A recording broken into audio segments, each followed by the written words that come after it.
Rap this year was a bit of a roller coaster with a lot of good, a lot of bad, and a lot of in the middle with some unexpected loop-de-loops throughout the year. Kendrick Lamar was kind of America's sweetheart for 2024 as he was the victor of the Drake versus Kendrick beef, which was one of the biggest rap beefs of all time, and pretty much everything that he touched was deemed to be gold by the masses. He ended up dropping an album late into the year, GNX, and that album kind of was very successful, let's just say very successful commercially and critically, as it was a surprise release as well. So it wasn't even like something people saw coming. But this year was also the year of women in rap. Women in rap really took over this year and really kind of dominated, not necessarily the charts at like the very, very top of the charts, but kind of dominated what everyone was listening to, the songs that were trending on TikTok and the songs that you were hearing at clubs and functions and things of that nature. Somebody like Glorilla really sticks out for 2024. So overall, this was a very interesting year in rap. But in this video, I'm going to be talking about some of the worst of rap in 2024. What's good, YouTube? My name is Justice. I used to be Pay,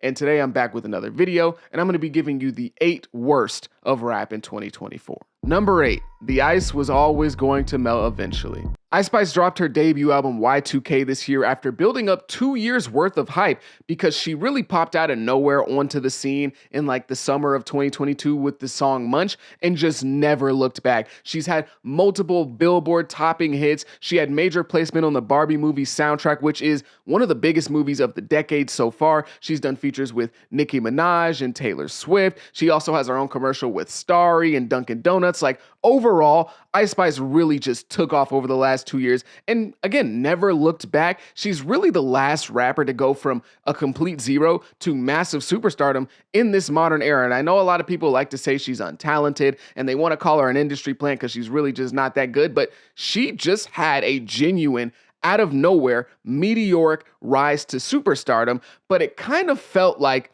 her and her team were putting off dropping her debut album over these last 2 years because normally when an artist hits the heights that Ice Spice did over the last 2 years, they are quick to drop that debut project. But it felt like her and her team just didn't want to do that yet, that they were kind of putting it off. She dropped an EP which only had like 6 songs and only 3 of those songs were new, which I will say I did like that EP, but overall, again, just kind of weird and kind of sheltering her from really dropping what she can do on an album. And then she finally dropped Y2K earlier this year, and it just wasn't good.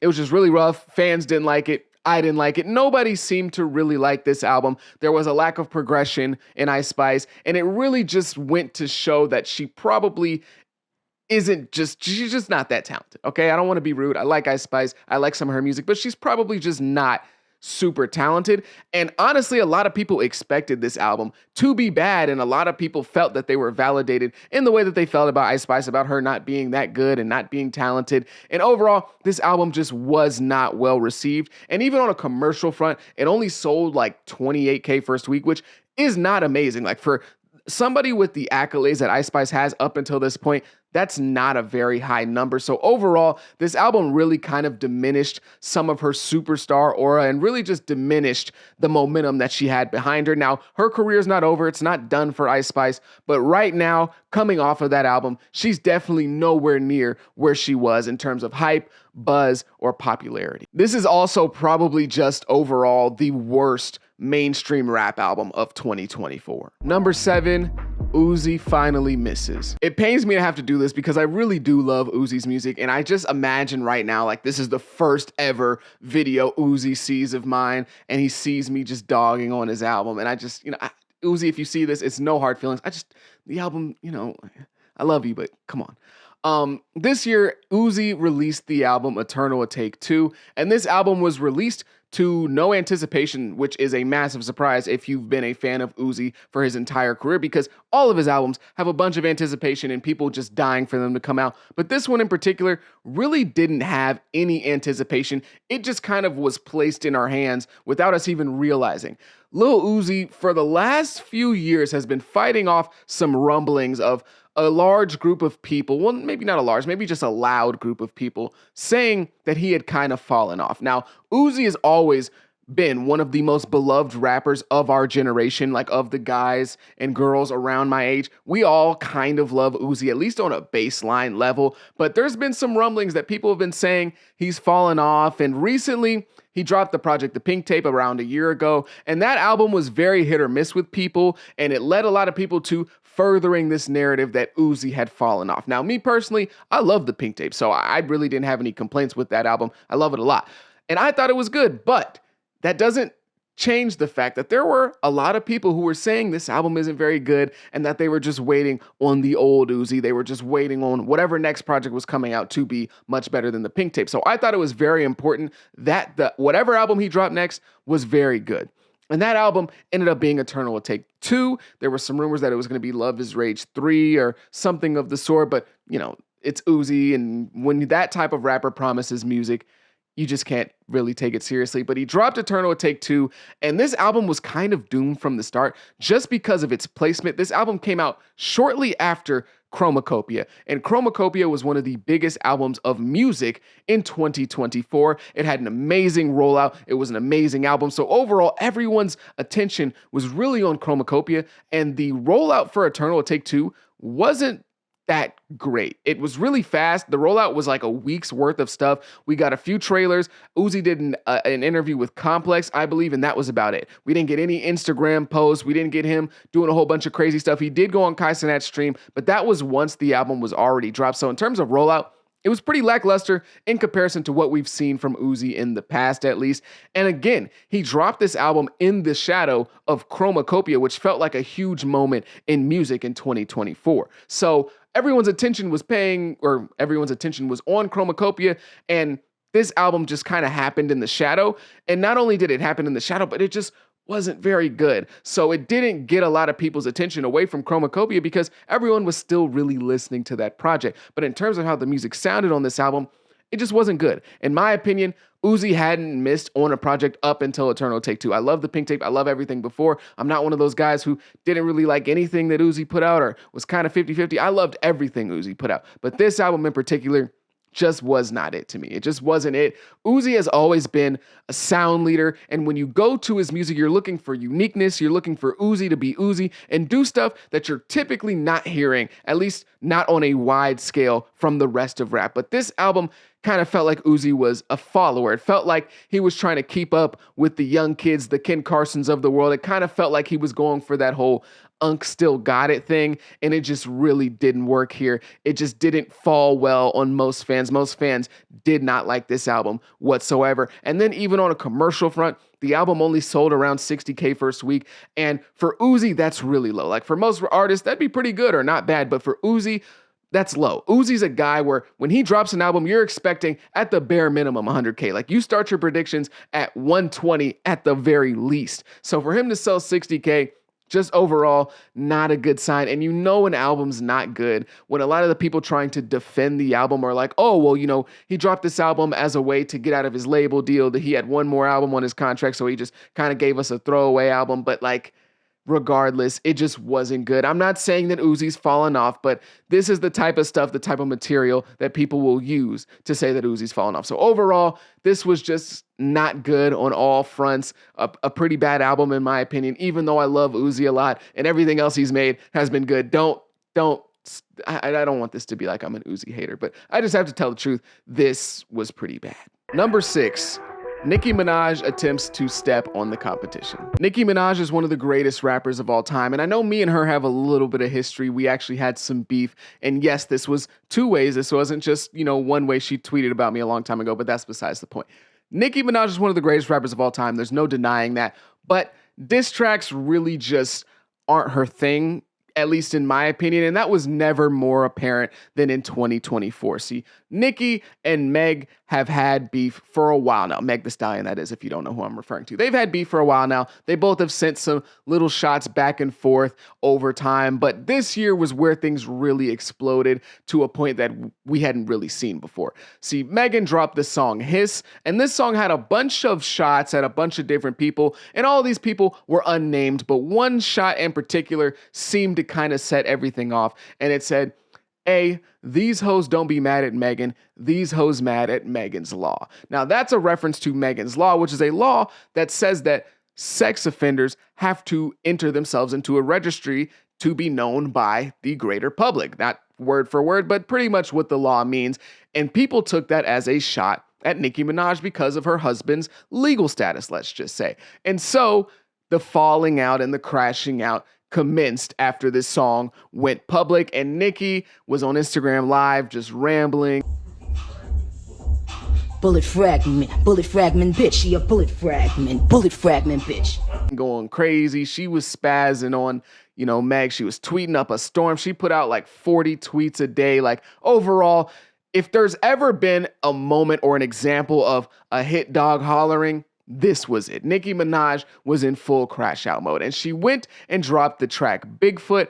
And this is one of the funniest diss tracks ever, not because she's just cooking Meg, but because it's like, what am I even listening to at this point? The beat, the production is pretty bad here, in my opinion. It kind of set Nicki up for failure, but this is Nicki Minaj's one of her craziest performances. And I don't mean that in like a funny way. Like this is just genuinely, it just sounds like somebody who's unraveling, like mentally unraveling on the beat. She does have some good bars here and there. Don't get me wrong. There is some pretty clever stuff in here, but overall, just not very good. Her performance is pretty bad. Her delivery is, again, quite unhinged. And overall, like if this was a song from like somebody else, it might not even be that bad. Like the fact that this song came from one of the greatest rappers of all time is what makes it so bad. But if you were to hear the song, you would think that like Tokyo Tony made it, or maybe like Tia Kemp, Rick Ross's baby mama. Like you would expect it to be one of those like celebrities who are like just kind of celebrities just cause, they're a baby mama or something. Like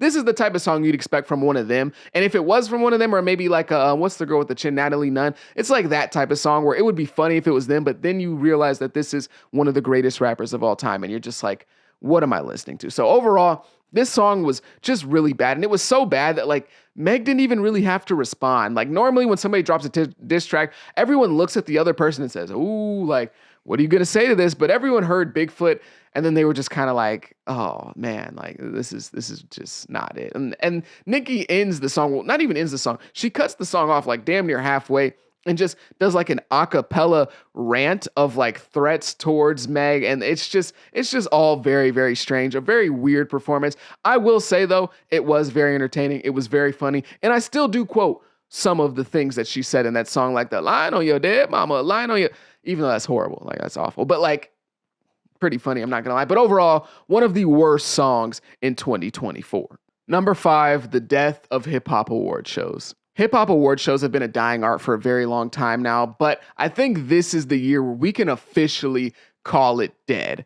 The only popular / somewhat mainstream hip-hop award shows that we have left are the BET and the BET Hip Hop Awards. But even now, like, nobody really cares about the BET or the BET Hip Hop Awards. But the BET Hip Hop Awards really got a final nail in the coffin this year, as nobody cared, right?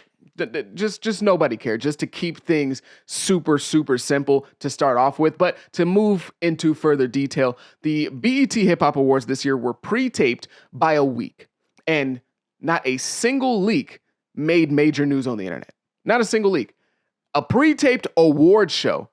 Everyone is like this in the crowd at all times. At every show you go to, concert, sporting event, WWE, it doesn't matter what you're at. If there are people there with tickets, the whole crowd is like this the whole time. And not a single award leak, surprise guest, performance, none of that showed up on anyone's timeline. And even if they were leaked, even if these things were leaked, nobody cared.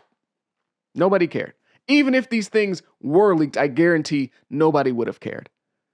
And to make things even worse, this BET Hip Hop Awards show was filmed in a nightclub. A nightclub. Not a theater, not an arena, not an amphitheater, a nightclub.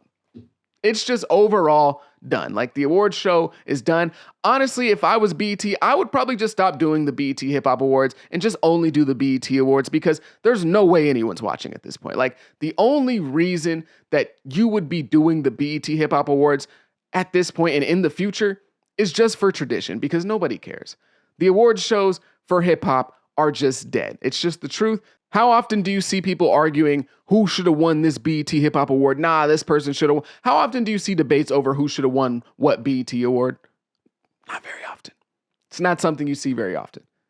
And if the people don't care to tune in or argue about what's going on or really care about who wins the awards, and the artists don't care because the artists don't show up anymore, you're not going to get a whole bunch of mainstream big time artists pulling up to the BET Hip Hop Awards to accept an award or to do a performance. You don't see that anymore. So if the artist doesn't care, the fans don't care, what is even the point at this point? Like what even is there to do? What is there to give out? Why would anyone care about that? Nobody cares. Nobody cares. That's the main issue here. And now we're going to be in a space where we're stuck with these other mainstream award show academy places having to give hip hop and rap awards and not having our own. Not having our own that matter, at least. We're going to be going to the Grammys, the VMAs, the BBMAs, the whatever the hell else MAs, and not getting the awards that we think we should get. We're going to be going to these award shows and just not being represented the way we want. We're going to get a whole bunch of here, damn awards.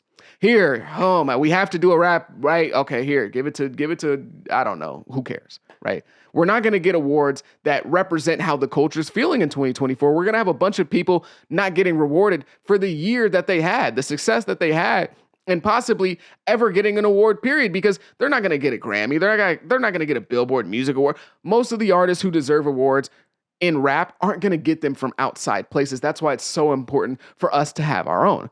Somebody like Glorilla probably deserves a few awards for the year that she had this year, but the Grammys probably aren't going to give Glorilla an award. Billboard Music might, I don't know. The VMAs might, I don't know. Like, there are people in the space. Somebody like, Boss Mandilo deserves some awards for the year that he's had, but he's probably not going to get any from the Grammys, right? So we're just going to be stuck with getting the short end of the stick forever and ever in these other Music Academy Award shows where we're not fully represented, or they're just going to shove something down our throat that people really aren't rocking with. Shout out to Macklemore in like 2014 when he won Rap Album of the Year. By the way, Nicki Minaj still does not have a single Grammy. I know I put her on this list and it's the worst of the year, but regardless of that song, everything else that she's done in her career has been fantastic, and she doesn't have one Grammy.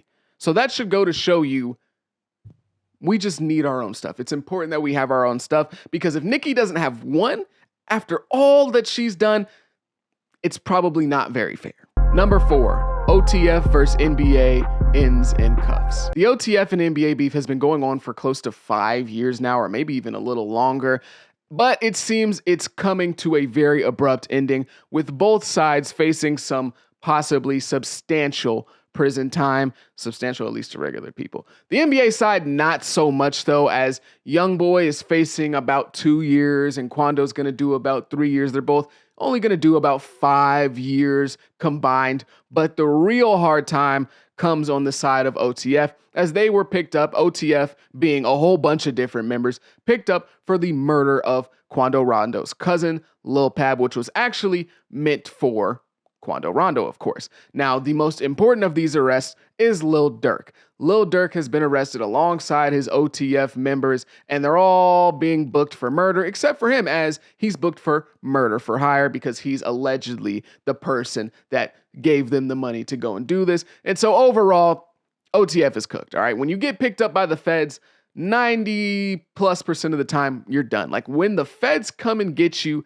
they already got you. And that seems to be the case with Lil Durk as the days go on, because they keep seeming to connect him to more and more crimes, more and more murders and stuff like that. So Lil Durk is probably never going to see the light of day as a free man again. And honestly, this beef ended the exact way that it was probably supposed to end in every single timeline, with pretty much everyone going to jail or ending up dead, like King Von and Lil Pab. Now, the NBA side, they probably will get another chance at life. You know, they're both pretty young and they're only going to do a few years, only about 5 years combined. So they'll get another chance at least. But Durk is really cooked. And this is honestly very sad for me to see, because, you know, we all saw this coming. We all watched this play out in front of our eyes. And Durk and Youngboy have been some of my favorite rappers over the last 5 years. Really, like, those two have been at the top of my list over the last 5 years of my life. And I love both of their music. So it's really sad to see this. Now, obviously, on the NBA side, they're going to jail for unrelated things to this beef, but Dirk and the rest of OTF is obviously going to jail because of this beef directly. So overall, just really sad, really unfortunate. And it's sad to see Dirk make this choice in his life as he's, a man who's in his 30s, and he also has a bunch of children that are depending on him to take care of them. So to see a father make a choice like this to literally spend the rest of his life, more likely than not, behind bars while his kids are just out there scattered, fending for themselves, it's really disappointing and definitely one of the worst things to happen in rap this year. Number 3, Playboy Cardi plays the waiting game. Since the end of 2023, Playboy Cardi has been teasing his next album, which is supposed to be I Am Music. Now, he started teasing this album in December of 2023 when he started posting a bunch of stuff on like his Instagram stories, which it is kind of crazy to say that that was him promoting his album because literally everyone does that. But when you know the context of Playboy Cardi, that actually is like a really big deal, him posting on his Instagram stories. So he was posting on his stories, and then we move into 2024 where literally his whole like motto for the year, his whole saying was 2024 music. He's been saying it at every single concert appearance. He said it on Aiden Ross's stream when he finessed him for like $250,000. Like 2024 music. He just says it every single time we see him publicly. 2024 music. And he went into the year and he actually had a very fire rollout. I'm not going to lie. Like he didn't do anything super crazy or super traditional rollouty, like a bunch of interviews, commercials or anything like that, or show up to, Colorado football games. But for what he did, it garnered a lot of hype. He had so much momentum throughout the year of 2024 when he dropped like 6 songs this year, which again sounds crazy. Like when you're speaking in just a vacuum, a guy dropping 6 songs in a year should not get him the hype that it got Playboy Cardi, but it did. He dropped around 6 songs this year and they all went up. Everyone was loving these songs. All of his fans were super duper excited, dying for this album because his last album came out in Christmas of 2020. So it's been a long time.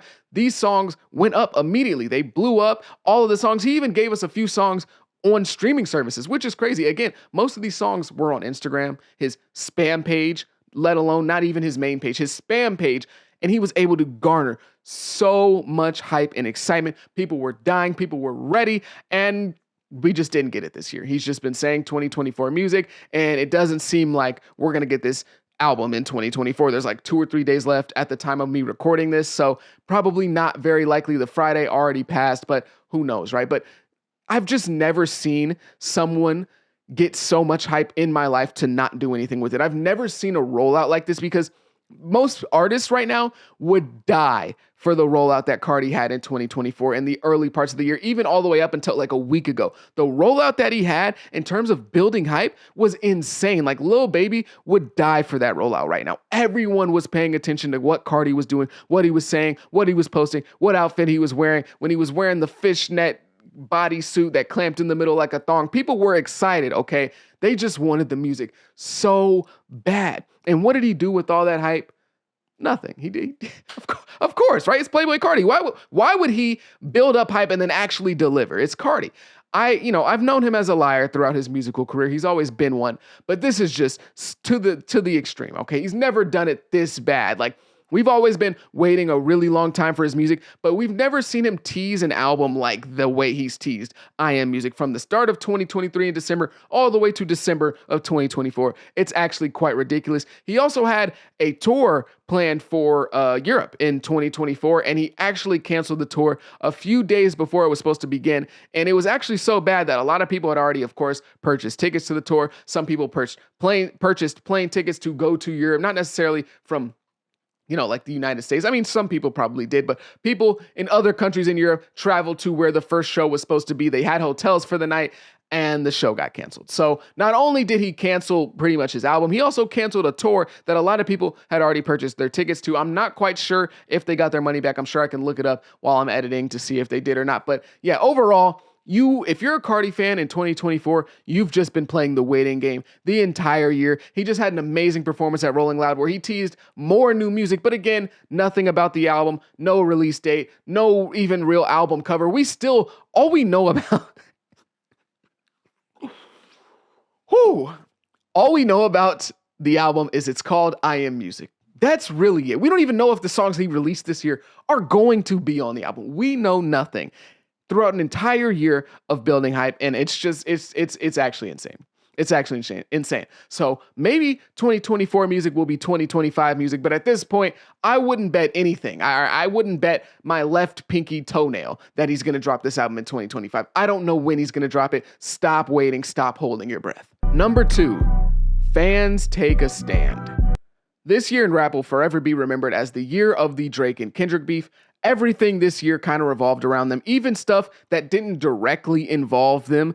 The media was split between them. Rappers had to take a side, but more and most importantly, the fans were split. Fans took a stand and they stayed on that side. People were really passionate online about whichever side they were on and ready to argue about it for days. And as a content creator this year, the beef made everything bigger, and I definitely benefited from it. I'm not going to lie, but the fans were so annoying. If you say something positive about one of them, that means you're a glazer. And if you say something negative, that means you're a hater. And if you make a good Kendrick video, you just want Kendrick to win. You hate Drake. If you make a Drake video, you're a K-bot. It was just very, very annoying trying to make content in the climate of rap in 2024. And it honestly got even worse directly after pretty much everyone called Kendrick the winner of the beef, because Drake fans became even more bitter and spiteful and really, really dug their heels into the sand and took their stand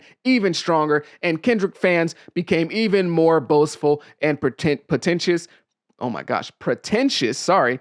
Twitter was just a minefield, really, for Drake and Kendrick think pieces. So was TikTok as well. You couldn't go 3 or 4 scrolls without seeing some sort of Drake and Kendrick take, and why, if you like Drake, you're, I don't even want to say the stuff that they were saying. It was just ridiculous. It was really just inescapable this year. And I do love the fact that rap was this engaging this year and everyone was paying attention. But I would be lying if I said the fans were not super annoying this year. Before I get to the number 1, I'm going to give out some honorable mentions. The first one goes to Blueface and Krishan, just continuing their shenanigans from 2023 into 2024, and also now involving a baby and all of this. But they ended up both being incarcerated for a period of time in 2024, with Krishan out now and seemingly doing better, not talking about Blueface as much, even though they said that they're like getting married or something. I don't know, but she seems to be doing a little bit better as Blueface is in jail. So yeah, they get the first honorable mention. The second honorable mention goes out to Drake for the whole legal petition against UMG and Spotify during the rap beef. Look, I know I made a video talking about him taking legal action and why I actually really do want to see what ends up playing out as a result of this potential lawsuit down the line. But there's no way denying it. Suing in the middle, or not in the middle, but suing after a rap beef is a crazy look. It's just terrible. It looks bad, and everyone's going to make fun of you for it, and that's exactly what happened to Drake. Saying that your label should have protected you from potential defamation is just absolutely insane, when you were also saying some pretty heinous things and making some pretty big and bolsterous claims about Kendrick Lamar as well. The third honorable mention goes to Jay-Z and this lawsuit that was recently filed against him by the lawyer Tony Busby, where they accused him of some inappropriate actions with an underage person that not only was underage, but not consenting. Now, this would have been in part with the number 1 spot on this list, which I'm guessing you know what it is. But it didn't end up on the list because it just doesn't look like there's going to be anything that comes from this. It doesn't look like this is going to be too substantial in the long run. It looks like there are some inconsistencies with the person who's making the claim story that makes the story seem very questionable. Let's just say not only was there some issues with the distances of places, there were also issues with the fact that her father, who was the person that supposedly took her from a gas station all the way home after everything occurred, didn't remember anything happening that night and doesn't have any recollection of anything happening. He also said that he would have he also didn't take her to the authorities or anything of the sort. So that kind of threw the story into question. There's also the whole thing of her speaking to a celebrity that night and her distinctly remembering talking to this celebrity because of a specific tattoo that he has, but they reached out to that celebrity and that celebrity wasn't even in the exact same place that night. He was actually across the country. Party, she spoke to musician Benji Madden and his brother. I'm talking to Benji Madden about his tattoo. It's the Last Supper. In a statement to NBC News, a representative for the Maddens confirmed that they did not attend the 2000 VMAs and that they were on tour in the Midwest at that time. So overall, there's a lot of inconsistencies with this story, and it looks like it's not going to lead to anything. And Jay-Z is probably going to make that lawyer's life a living hell and going to ruin whatever plans he had for the rest of his career in the next few months to next few years. The final audible mention goes out to the rappers this year and the Trump glaze. Like, listen, I know some of you were trying to get in there and maybe get a presidential pardon because you might need it in the future, but just nasty work. I know people were like, oh, they're leaving the Democrat plantation just to go and glaze Trump and wear the stupid red hat and act like you like this guy when really you don't even know what you're talking about. So yeah, the Trump glaze is an audible mention because it wasn't really that many rappers. It was like OT7 Kwani, Kodak, like some really inconsequential guys. I mean, besides Kodak, but for the most part, nothing too important. But yeah, just wanted to throw that on the list. And finally, number one,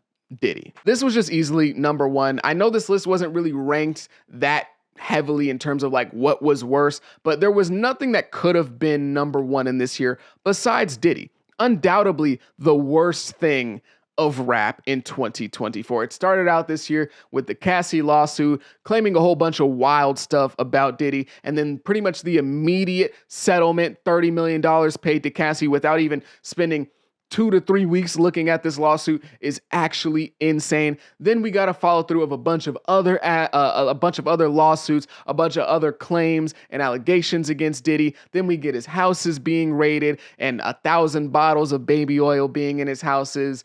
A whole bunch of stuff. The video of him assaulting Cassie comes out, and that really put the nail in Diddy's coffin in terms of public perception. Because, you know, a lot of people are like, oh, well, they're only doing this because Diddy's black and success. All of that really ended after that video came out. Everyone was kind of like, yeah, this guy, he's just done. All right, he's just done. And then he finally gets picked up by the feds and he gets held on SMEX trafficking charges. And overall, just the stuff that's come out about Diddy this year, all the details have just been disgusting. And the fact that this guy has been a rap mogul for 30 years now is just a horrible look on us as a culture. Obviously, I was way too young to even say anything or know that much about Diddy when he was in his real prime, but like, overall, just the worst thing about Diddy this year. And I just want to give you one detail. Obviously, the details that came out about Diddy were really disgusting and really just horrible stuff. But I want to give you one thing that has always stuck to me. Because I watched the UFC. I know that sounds like a very weird transition, but I watched the UFC. So I know a lot about weight cutting. All right. I know that these athletes drain their bodies to their complete, like, lowest point to make weight, right? Like if Conor McGregor, let's say Conor McGregor, because everyone knows Conor McGregor, he used to fight at 145 pounds, but he didn't walk around at 145 pounds. He walked around closer to 180. And so he would slim down throughout his training camp over the months before a fight. And maybe like a week going into a fight, a week away from a fight, he probably weighed around 170, right? Going down as the week goes on into the fight. And then Friday they would have the weigh-in. Saturday they would have the fight. Friday morning would be the weigh-in. Conor would probably cut 10 to 15 pounds and really dehydrate his body to make 145 and then hydrate himself back up to around 170, right? That's just a quick synopsis of how weight cutting works in the UFC. These guys are dropping 10 to 15 pounds over a few days span, sometimes overnight, just of water and dehydrating themselves to make weight. Diddy, in some of the paperwork, allegedly had freak-offs that lasted for multiple days, and these people were so dehydrated that they needed liquid IVs after. These people were having freak-offs that needed liquid IVs, and these UFC fighters are not allowed to use liquid IVs. Listen to what I'm telling you. These people in the UFC are losing 15 to 20 pounds in a 2 to 3 day span, and they're rehydrating back up and then going out and fighting without an IV. That's illegal now. They used to do it back in the day, but that's illegal now. These guys are rehydrating 15 to 20 pounds of water with no IV. And Diddy's freak-offs were so intense that these people were getting IVs after. That should just go to show you how sick this dude is. And of course, we got the contract stuff that he was doing. Again, more allegations of abuse and lawsuits just keep continuing to come out. More and more victims, men and women, some even children. Like overall, just the nastiest thing in rap this year. And again, it's just so embarrassing that this guy was considered a rap mogul. This guy, I didn't really care about Diddy. I didn't really, he held no place in my heart. But the fact that he was a rap mogul and this rap billionaire and all this stuff, it's just disgusting. disgusting, nasty work, and easily the worst thing in rap in 2024. Now, if you agree, if you disagree, let me know down below in the comments. If you have a much different list, make sure to complain about it and tell me down below in the comments because it's going to help the algorithm, okay? Let me know what your list is of the 8 worst things in rap in 2024. But if you made it this far, I greatly, greatly appreciate you. Make sure you have a good day. Be safe. Be blessed. I go by the name of Pay. Peace.